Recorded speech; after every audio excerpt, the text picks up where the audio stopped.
Myself, Dr. Ram Babu Tripathi. I am working as Associate Professor in Ramins Institute of Technology, Greater Noida. Today we will discuss about the pharmaceutical organic chemistry, and the subject code is the BP202T. And this is the second lecture of this unit, यानी ये second lecture means इस तरह है कि जो second unit का जो ये सेकेंड लेक्चर है, means in previous lecture we have already discuss about the basic of alkane, alkanes क्या होते थे, एल्कीन्स क्या होते थे और कंजुगेटेड डाइन्स क्या होते थे। उसमें हमने देखा था कि एल्केन्स कौन सी रिएक्शन देता था, जिसमें हम डिस्कस किए थे कि एल्केन जो है वो हैलोजिनेशन रिएक्शन देते थे, और ये कहा गया था कि नेक्स्ट क्लास में इसको डिस्कस करेंगे कि हैलोजिनेशन रिएक्शन कैसे देते हैं। उससे पहले आप इसमें देखिए कि इस यूनिट में मेंशन है हाइब्रिडाइजेशन। तो जो हाइब्रिडाइजेशन है वो कई तरीके, टोटली जो 6 टाइप के हाइब्रिडाइजेशन होते हैं, टोटल 6 टाइप के। अभी आप बताएंगे 6 टाइप से ज़्यादा क्यों नहीं होते या 6 टाइप के ही क्यों होते हैं, नेक्स्ट क्लास में डिस्कस कर रहे हैं। यानी अब आप ये देखेंगे कि जो हाइब्रिडाइजेशन की मीनिंग्स क्या होती है, हम हाइब्रिडाइजेशन से हमें पता क्या चलेगा।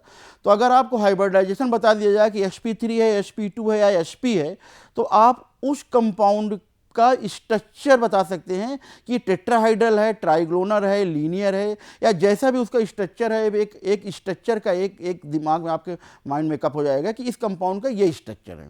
क्लियर है? यानी आप हाइब्रिडाइजेशन से आप उसका शेप बता सकते हैं, किस शेप का है, टेट्राहाइड्रल शेप है, ट्राइगोनल शेप है या लीनियर शेप है। ठीक है। सेकंड पॉइंट, अगर आपको हाइब्रिडाइजेशन मालूम है कि sp3 है, sp2 है या sp है, तो आप with the help of hybridization आप ये भी मालूम कर सकते हैं कि बता सकते हैं कि इस कंपाउंड में कितने आपके पास सिग्मा बॉन्ड हैं और कितने आपके पाई बॉन्ड हैं और उनका क्या नेचर है, ये भी क्लियर है। तो इसलिए हम हाइब्रिडाइजेशन पढ़ते हैं। अब हाइब्रिडाइजेशन की जो बुक में डिफिनीशन लिखी है, वो डिफिनीशन के हिसाब से क्या होता है, hybridization defined as the intermixing of atomic orbital. यानी हाइब्रिडाइजेशन क्या है, जिसमें हम दो या ऑर्बिटल्स को मिक्स होकर के एक न्यू ऑर्बिटल्स बनेंगे। अब ये क्यों बनेगा भाई, ऑर्बिटल्स इंटरमिक्स क्यों होंगे भाई, उसको जरूरत होगी तभी इंटरमिक्स होगा।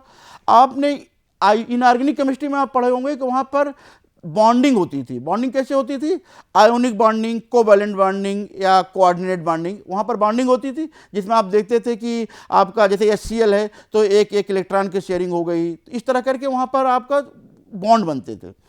ऑर्गेनिक केमिस्ट्री में क्या देखना है, ऑर्गेनिक केमिस्ट्री में जो बॉन्डिंग होगी वो बॉन्डिंग होगी with the help of hybridization से। क्लियर है? तो आप कोई पूछे तो हाइब्रिडाइजेशन क्यों होगा, हाइब्रिडाइजेशन होगा आपस में बॉन्ड बनाने के लिए। अब क्वेश्चन ये रहेगा बॉन्ड क्यों बनाएगा, बॉन्ड इसलिए बनाएगा कि बॉन्ड उसको रिक्वायरमेंट है अपना ऑक्टेट पूरा करने की। यानी जैसे कार्बन है, सपोज करिए कार्बन के पास जो है वो 6 इलेक्ट्रॉन है। ठीक है, अगर इसको बैलेंसी लिखते हैं तो अगर इसके देखिए आउटर मोस्ट में कितने इलेक्ट्रॉन आएंगे, इसके पास आउटर मोस्ट में आएंगे 4। इसका मतलब इस कार्बन को 4 लोगों से साझेदारी करनी पड़ेगी। तो जो 4 जो साझेदार आएंगे जो उसको शेयर करेंगे, हम उसके लिए क्या होगा, ये क्या करेगा, ये कार्बन अब हाइब्रिडाइज्ड होगा। इसी को बोलते हैं हाइब्रिडाइजेशन। क्लियर है? इसका मतलब जब 2 एटॉमिक ऑर्बिटल मिक्स होंगे, मिक्स होने के बाद वो न्यू ऑर्बिटल्स बनाएंगे। उस ऑर्बिटल का जो शेप होगा, ध्यान सुनिएगा, सपोज करिए 2 ऑर्बिटल s और p ज्वाइंट हुए, तो जो s और p ज्वाइंट होने के बाद जो मिक्स ऑर्बिटल बन के आएगा, उनका शेप s और p से थोड़ा सा डिफरेंस होगा। अभी हम नेक्स्ट क्लास में जब डिस्कस करेंगे तो बताएंगे कैसे डिस्कस होगा। यानी चेंज क्लियर है कि जो शेप होगा वो हाइब्रिडाइज शेप अलग होगा, हाइब्रिडाइजेशन के पहले ऑर्बिटल का शेप जो है वो डिफरेंट होगा। हाइब्रिडाइज्ड होने के बाद अब कोई अगर ये इसके पास आउटर मोस्ट में 4 इलेक्ट्रॉन है, इसका मतलब ये अभी अनस्टेबल में, जैसे ही कोई ये 4 से साझेदारी करके अपने आप को ऑक्टेट पूरा करेगा, वैसे इसकी बैलेंसिंग कंप्लीट हो जाएगी। इसका मतलब ये स्टेबिलिटी की तरफ मूव करेगा। तो हाइब्रिडाइजेशन होता क्यों है, mostly to achieve the stability. Clear है? Hybridization mean intermixing of atomic orbitals. इससे होगा क्या, इससे आपस में क्या होंगे, एक दूसरे से बॉन्ड फॉर्मेशन होंगे। हाइब्रिडाइज्ड शेप अनहाइब्रिडाइज्ड शेप का दोनों में डिफरेंस होगा। हाइब्रिडाइज्ड और कंपाउंड ज्यादा स्टेबल होगा in compare to unhybridized. Clear है? अब क्वेश्चन नहीं रहा तो कि ऑर्बिटल्स क्या होती हैं, सेल्स क्या होती हैं। ये आप लोगों ने इंटरमीडिएट में पढ़ चुके हैं कि दो वर्ड आता है, ऑर्बिट और ऑर्बिटल्स। ऑर्बिटल्स होते हैं जहां पर इलेक्ट्रॉन जो है वो घूमते रिवॉल्व करते रहते हैं, और ऑर्बिट में मीन्स होते हैं जहां पर इलेक्ट्रॉन की सबसे ज़्यादा मैक्सिमम प्रोबेबिलिटी होगी। अब ये जो ऑर्बिटल्स में आप देखें, ये डिफरेंट डिफरेंट सेल हैं, K shell, L shell, M shell और एन सेल। इसमें नंबर ऑफ इलेक्ट्रॉन्स हैं, और ये सेल जो है वो फर्दर डिवाइड हो जाएंगी आपका, उसको हम बोलते हैं सब सेल। अभी आपका आएगा नेक्स्ट हाइब्रिडाइजेशन में, उनको क्या बोलेंगे, सब सेल। अब आप आ जाइए जो सबसे हाइब्रिडाइजेशन जो हमें डिस्कस करना है, sp3 हाइब्रिडाइजेशन। अगर आप मीथेन के स्ट्रक्चर जब हम लोग ड्रा करते हैं, कैसे ड्रा करते हैं, जेल, ठीक है, ये है मीथेन के स्ट्रक्चर। अब इसमें जब आप मीथेन के स्ट्रक्चर ड्रा करते हैं तब आप देखें ये स्ट्रक्चर कैसा है, टेट्राहाइड्रल, तो बुक में पढ़ते हुए चले आए, टेट्राहाइड्रल स्ट्रक्चर है।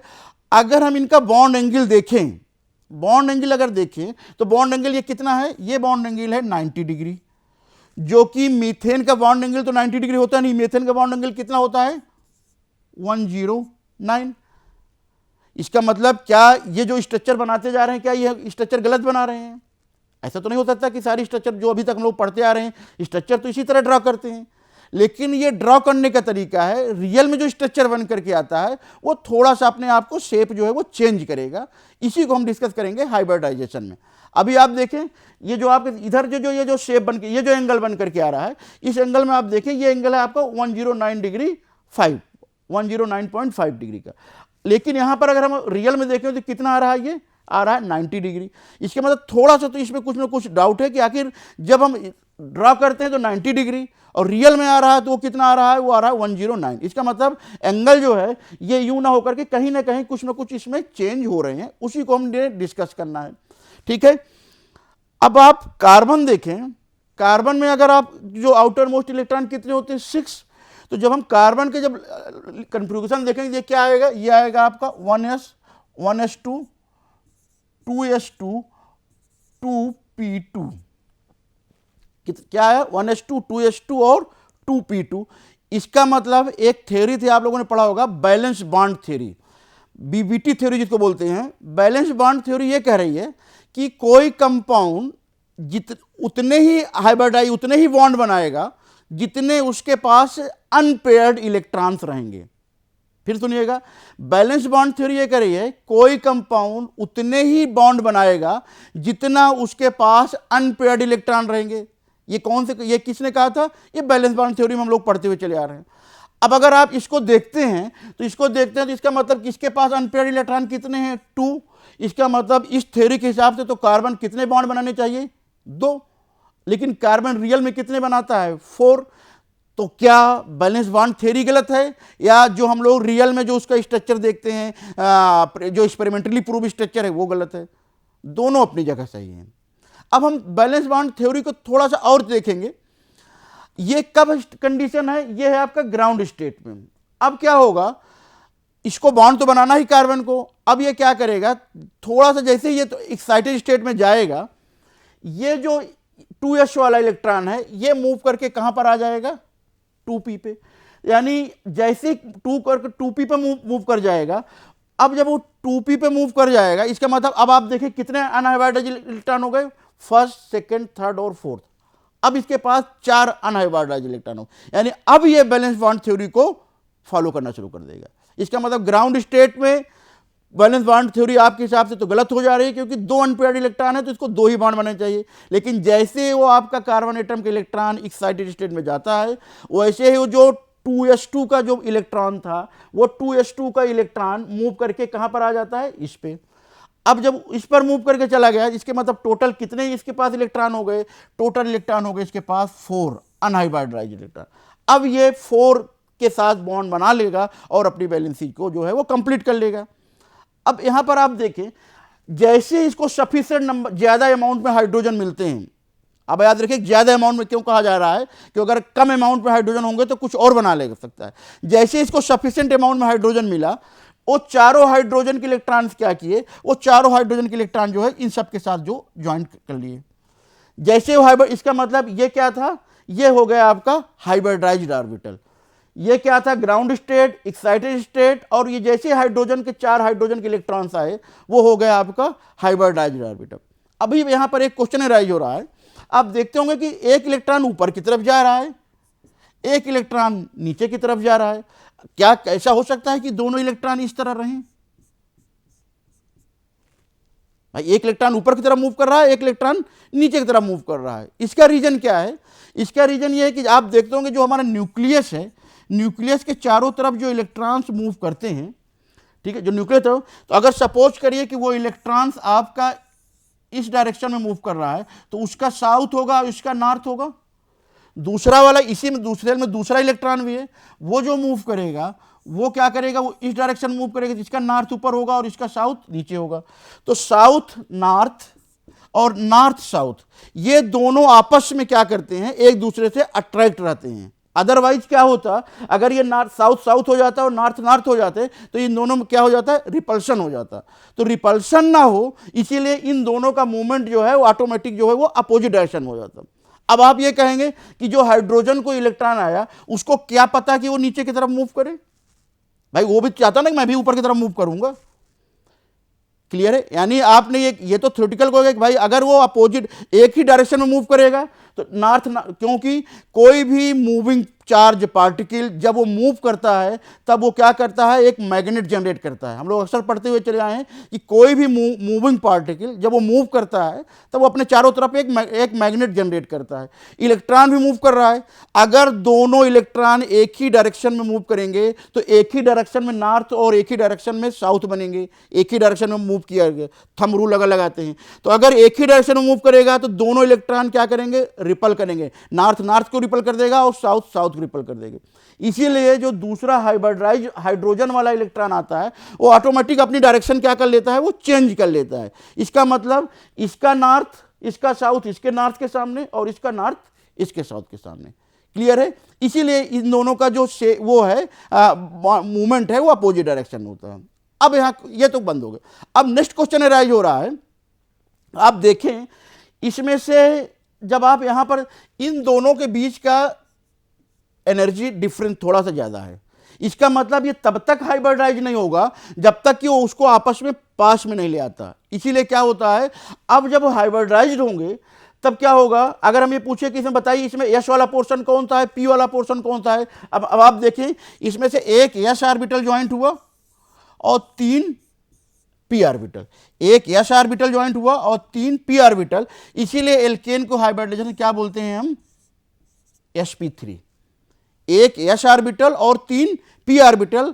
अगर हम ये कहें कि इसमें से बताइए कहां पर एस ऑर्बिटल है, तो आप ये नहीं कह सकते इस वाले ऑर्बिटल में एस है, इस वाले ऑर्बिटल में एस है। इसका मतलब एस और पी इन चारों में क्या हो गए, वो मिक्स हो गए।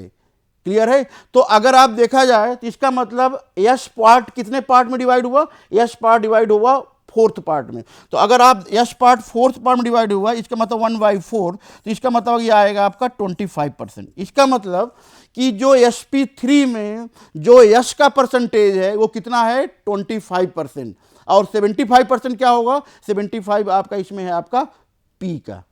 क्लियर है? तो 20 ये जो परसेंटेज निकालते हैं कितने परसेंट यस है और कितने परसेंट पी है, ये आपको यहीं से निकलेगा कि अगर आप एक यस आपके 4 जगह डिस्ट्रीब्यूट हुआ, अपने खुद में और 3 पी में, तो वो जो चारों जगह मिक्स हुआ, मिक्स होकर के वो हाइब्रिडाइज बनाया। इसका मतलब यस कहां पर डिवाइड हुआ, 4 जगह डिवाइड। तो इसका मतलब यस का पार्ट कितना होगा, 1/4। इसीलिए यस करेक्टर जो है वो 25% है। यानी आपको एक क्वेश्चन यहां पर मिल गया कि ये ऊपर नीचे क्यों मूव करते हैं। सेकंड आंसर मिल गया कि ये 25% कैसे आया। ये यस करेक्टर क्या इस ऑर्बिटल में है, तो आप ऐसा नहीं कहेंगे, यस जो है वो इंटरमिक्स ऑर्बिटल में। अब हमारा नेक्स्ट क्वेश्चन राइज होता है इसका शेप का। तो जब आप इसका शेप देखें, अब आप देखें ये यस, जो यस का शेप होता है वो यस का शेप होता है स्फेरिकल, और पी का जो शेप होता है वो पी का शेप होता है डंबल। यस का शेप होता है स्फेरिकल और पी का शेप होता है डंबल शेप। तो जब यस और पी दोनों ऑर्बिटल जब आपस में हाइब्रिडाइज्ड होंगे तो इसका शेप ना तो स्फेरिकल होगा, यस का शेप थोड़ा सा चेंज होगा और पी का शेप भी थोड़ा सा चेंज होगा। तो इसीलिए आप देखें ये जो पी का शेप है ये ना तो पूरी तरह से स्फेरिकल डंबल शेप है, इसका मतलब थोड़ा सा इसका शेप जो है वो चेंज हो जाता है। अब आप क्वेश्चन उठता है कि फिर ये चारों अटैच कैसे होते हैं। अगर आप एक सिंपल देखें, जैसे हम आप इसको लेते हैं, ये होगा और एक हाइड्रोजन कहां पर आएगा, एक नीचे की तरफ आएगा और एक आपको जाएगा अपोजिट साइड पे। तो जब ये इस तरह करके क्या होगा, एक हाइड्रोजन ये है, एक हाइड्रोजन ये है, एक हाइड्रोजन ये है, एक हाइड्रोजन आपका अपोजिट साइड पे। तो जो अगर आप इन सब का शेप देखें तो एक वी शेप ये है, एक वी शेप ये है। इसका मतलब कि ये जो है ये प्योर 90 डिग्री ना हो करके ये क्या है, ये अगर हम इसको नीचे वाले को काउंट करते हैं ये क्या है, ये वी शेप है। तो जब ये वी शेप है, इसीलिए वी शेप की वजह से क्या हो जाता है, इसका स्ट्रक्चर 90 डिग्री ना हो करके हो जाता है 109। क्लियर है। तो ये रीजन है आपका 109 होने का, और ये रीजन है आपका कार्बन की वैलेंसी 2 ना होकर के 4 होने की। और कहां पर हम बैलेंस बॉन्ड थ्योरी को जस्टिफाई कर रहे हैं। बैलेंस बॉन्ड थ्योरी भी अपनी जगह सही है कि जितने अनपेयर्ड इलेक्ट्रॉन होंगे उतने ही वो बॉन्ड बनाएगा, लेकिन हमें क्या होता है, इसीलिए हम क्या करते हैं, कार्बन को एक्साइटेड स्टेट में लेके ले जाते हैं, और एक्साइटेड स्टेट में ले जाते हैं उसकी बॉन्डिंग जो है वो चेंज हो जाती है। नेक्स्ट क्वेश्चन राइज हो रहा है, halogenation of alkene. Halogenation, halogens क्या होते हैं, हैलोजन्स हमारे होते हैं क्लोरीन, ब्रोमीन, आयोडीन और फ्लोरीन। हम इनकी रिएक्शन मीथेन के साथ कराते हैं। तो जब हम देखते हैं मीथेन के साथ कराने में तो जो मैकेनिज्म इन्वॉल्व होता है वो मैकेनिज्म इन्वॉल्व है यहाँ पर फ्री रेडिकल। ठीक है, तो अब हम डिस्कस करेंगे फ्री रेडिकल्स क्या हैं। तो उससे पहले आप देखिए, इसमें से एक बॉन्ड ब्रेक होगा। ब्रेक कैसे होगा, CH और एक बॉन्ड जो है वो फॉर्मेशन होगा, यानी CH बॉन्ड ब्रेक डाउन होगा और CX बॉन्ड का जो है वो फॉर्मेशन होगा, यानी एक बॉन्ड ब्रेक डाउन और एक बॉन्ड का फॉर्मेशन। अब इसका मैकेनिज्म क्या है हैलोजिनेशन का, बहुत आसान मैकेनिज्म है। थोड़ा सा आपको ध्यान देना है कि कोई भी फ्री रेडिकल जो मैकेनिज्म है, हमने पहले क्या दिया कि कौन सा मैकेनिज्म है, फ्री रेडिकल। अब क्वेश्चन है कि ये कौन सा मैकेनिज्म है, एडिशन है या सब्स्टिट्यूशन है। क्वेश्चन हो रहा है ये एडिशन है या सब्स्टिट्यूशन है। तो पहले कहा गया कि वो कंपाउंड जिनके पास सिंगल बॉन्ड है, आप देखें मीथेन में क्या है, CH CH CH और CH, चारों तरफ आपके सिंगल बॉन्ड है, कहीं भी डबल बॉन्ड नहीं। इसका मतलब मीथेन आपका एडिशन रिएक्शन तो देने से रहा। अब ये कौन सा रिएक्शन देगा, सब्स्टिट्यूशन रिएक्शन। सब्स्टिट्यूशन का क्या मतलब है, एक आएगा और उसको रिप्लेस करेगा और खुद उसके जगह में बैठेगा। कहने का मतलब ये है, जैसे एक क्लासरूम में सपोज करिए 4 बच्चा बैठे, पूरी क्लासरूम भरी है, दूसरा बच्चा आएगा, जो एक स्टूडेंट बैठा हुआ है उसको क्लास से बाहर नहीं करेगा, उसके जगह में खुद होगा, उसको रिप्लेस करके दूसरी जगह बैठा देगा। इसका मतलब ये कौन सी रिएक्शन है, ये रिएक्शन है आपकी सब्स्टिट्यूशन रिएक्शन। अब फ्री रेडिकल्स के मैकेनिज्म है। फ्री रेडिकल्स क्या होते हैं, फ्री रेडिकल्स होते हैं अनपेयर्ड इलेक्ट्रॉन। अब ये क्या अनपेयर्ड इलेक्ट्रॉन, आपने पहले अगर उनकी ऑक्टेट कंप्लीट है तो स्टेबल है, स्टेबल है तो किसी के साथ वो रिएक्शन देने से रहे। इसका मतलब आप अभी पढ़ेंगे फ्री रेडिकल्स, कार्बोकैटायंस और कार्बेनियन आयन। तो जो कार्बेनियन आयन है वो निगेटिव चार्ज हैं, जो कार्बोकैटायंस हैं वो पॉजिटिव चार्ज हैं, और जो फ्री रेडिकल्स हैं इनके पास अनपेयर्ड इलेक्ट्रॉन्स हैं। और ये फ्री रेडिकल बनते कैसे हैं, ये अभी आप जब इसका मैकेनिज्म पढ़ेंगे देखेंगे। तो फ्री रेडिकल बनते हैं मोस्टली होमोलिटिक फ्यूजन से। होमोलिटिक क्या, एक बॉन्ड है, सपोज करिए ये बॉन्ड है, इस बॉन्ड पे 2 इलेक्ट्रॉन लगे हुए हैं, ये बॉन्ड है, इस बॉन्ड पे 2 इलेक्ट्रॉन लगे हुए हैं। होमो मतलब बराबर। अगर ये जब बराबर यहां से ब्रेक डाउन होगा तब क्या होगा, एक इलेक्ट्रॉन इसके पास चला जाएगा और एक इलेक्ट्रॉन इसके पास चला जाएगा। इसका मतलब यहां पर इलेक्ट्रॉन पेयर में था, आपने बीच से तोड़ दिया बॉन्ड को, एक इलेक्ट्रॉन इधर चला गया और एक इलेक्ट्रॉन उधर चला गया। अल्टीमेटली क्या हो गया, ये भी फ्री रेडिकल बन गया और ये भी फ्री रेडिकल बन गया। इसका मतलब फ्री रेडिकल जो बनते हैं, फ्री रेडिकल बनते हैं होमोलिटिक फ्यूजन से। अब हम डिस्कस करेंगे कि होमोलिटिक फ्यूजन क्या होता है। अब इसका मैकेनिज्म क्या है इसका, बेसिकली जो भी फ्री रेडिकल मैकेनिज्म है वो उसमें 3 मैकेनिज्म होगा। पहला होगा चेन इनिशिएशन, नाम से क्लियर है, इनिशिएट करना, यानी किसी भी रिएक्शन को स्टार्ट करना। तो जो चेन इनिशिएशन स्टेप में होता क्या है, मोस्टली इस स्टेप में फ्री रेडिकल्स बनते हैं। ठीक है, यानी फ्री रेडिकल का फॉर्मेशन होगा। फिर सेकंड स्टेप क्या होगा, चेन प्रोपोगेशन, यानी इस स्टेप में क्या होगा, प्रोपोगेट होना, यानी चेन का जो है वो बढ़ना, इसमें रिएक्शन क्या होगी, वो बढ़ेगी। या बढ़ेगी कैसे, वो अभी मैकेनिज्म देख रहे हैं। फिर टर्मिनेशन, यानी रिएक्शन को कभी ना कभी तो रुकना ही पड़ेगा, ऐसा तो नहीं कि एक रिएक्शन स्टार्ट हो गई तो चलती रहेगी। इसका मतलब एक समय ऐसा आएगा वो चेन जो है वो रिएक्शन जो है स्टॉप हो जाएगी। इसका मतलब 3 मैकेनिज्म है, चेन इनिशिएशन, चेन प्रोपागेशन और चेन टर्मिनेशन। इस मैकेनिज्म को हमें कैसे समझना है वो आप यहाँ पर डिस्कस करना। सपोज करिए फर्स्ट स्टेप क्या था, चेन इनिशिएशन। चेन इनिशिएशन में क्या होता था, पहले बताया गया था फ्री रेडिकल्स का फॉर्मेशन होगा। तो जब फ्री रेडिकल का फॉर्मेशन होगा तो वो फ्री रेडिकल किससे बनता है, वैसे जो रिएक्शन हम देखते थे, हमने देखा था कि methane react with chlorine in presence of UV light, यहां पर हमारा प्रोडक्ट बनेगा। इस रिएक्शन को मैकेनिज्म समझना है कि प्रोडक्ट कैसे बनेगा। आपने यहां पर क्या लिया है, हैलोजिनेशन। हैलोजिनेशन में आपने क्या लिया है, क्लोरीन। याद रखिएगा ब्रोमीन इसने ले लेते कि ब्रोमीन थोड़ा सा उससे ज़्यादा रिएक्टिव है, फ्लोरीन बहुत ज़्यादा एक्सप्लोसिव है, आयोडीन इनर्ट नेचर की है। इसीलिए जो भी हैलोजिनेशन होंगे वो गैसियस स्टेट में होंगे। और याद रखिएगा हैलोजिनेशन किस स्टेट में होगा, गैसियस स्टेट में। और हैलोजिनेशन होगा हमारा सिर्फ किसका, क्लोरीन का। ब्रोमीन और फ्लोरीन ज़्यादा रिएक्टिविटी को जैसे नहीं लेंगे, और आयोडीन की रिएक्टिविटी क्लोरीन से भी कम है, इसलिए हम आयोडीन नहीं लेंगे। तो अक्सर क्वेश्चन आता है कि किसके बीच हैलोजिनेशन होगा, तो वो हैलोजिनेशन यहाँ पर क्या होगा, सिर्फ आपका क्लोरीन का।